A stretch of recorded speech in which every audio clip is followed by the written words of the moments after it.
I'm joined by my panel tonight, Conservative MP Andrew Rosindell, Labour Party activist Chris Worrall. They're going to be with me throughout to the evening. It's going to be a very big show tonight. More national humiliation today as Keir Starmer signs a 17-in, one-out deal with Macron here in the UK. Andrew, Tories getting tough on immigration. Well, we need to. Yeah, but I just want to pick up on these numbers because, you know, we're talking, was it 44,000 now? Of course, you know, we spoke about this before. Track record of the Conservative Party was not very good. I know you've been a big critic of the previous government on this, Andrew. What is it that the Tories would do that would stop this crisis? So, first of all, stop giving France money. Stop trying to do a deal with a country that has no interest in solving this problem. They have an interest in continuing to allow these illegal immigrants to come here. So whatever deal we think we're doing with France, giving them all this money, 800 million, getting over £1 billion, where's that money gone? It hasn't actually solved a single thing. Well, the numbers have gone up. The numbers have gone up. So nothing's changed. The gangs have not been smashed. The illegal immigrants are coming in. It's unsustainable. There's no support for this in the country. And no political party can expect to get elected or to get any votes if we can't come up with a serious solution to this problem. The British people have really had enough of this and they want action. So Rwanda may not have been perfect, but the third country option has to come back on the table.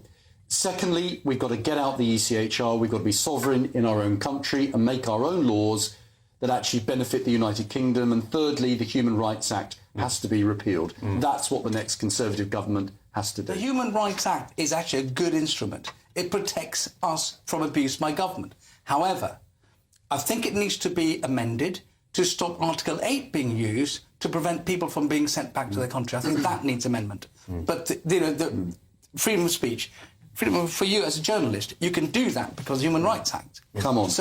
But Britain had all these values long before the ECHR. The right to life. We founded these... We all have a right to life.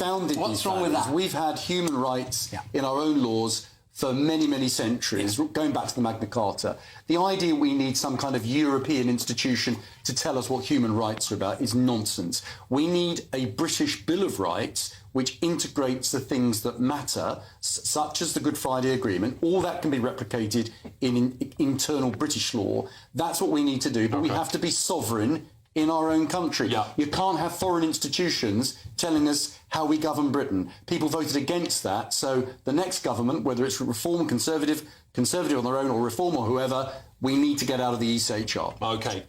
Welcome back to State of the Nation with me, Alex Armstrong. Well, City Hall Conservatives have released quite a humorous political attack ad on the Mayor of London, Sadiq Khan, in the form of Lego.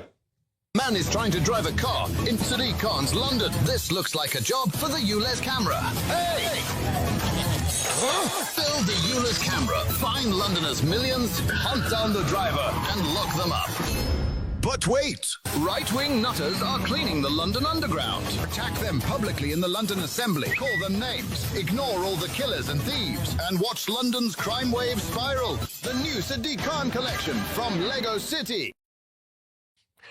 Yes, well, it does strike quite a humorous tone, doesn't it? But on a serious note, it does, of course, and how can we not talk about that horrific stabbing in Knightsbridge last night?